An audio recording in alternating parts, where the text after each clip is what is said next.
आम्ही लग्न करून आलो आहोत. सगळी तयारी सोपच का. दिगूच्या वागण्यामुळे सकूचा विश्वासघात होणार.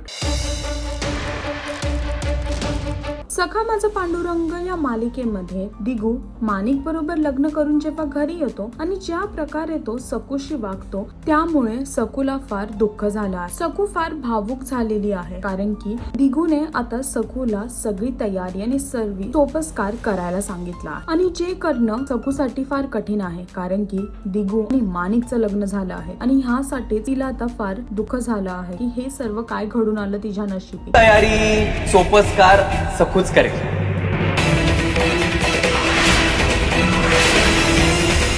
पण तरीही ती पूजा करताना त्यांना ओवळताना दिसते. एवढंच नाही तर माणिकचं गृहप्रवेश सुद्धा तिनेच केला आहे आणि अशाच प्रकारे तिचा विश्वासघात सुद्धा झाला. तर आता बघायचं हे आहे की सखा माझा पांडुरंग या मालिकेमध्ये आपल्याला पुढे कुठलं वळण पाहायला मिळणार हे पाहण्यासाठी मालिका पहा आणि अजून अशी लेटेस्ट अपडेटसाठी डेली चक्कर रिजनला सबस्क्राईब करायला विसरू नका.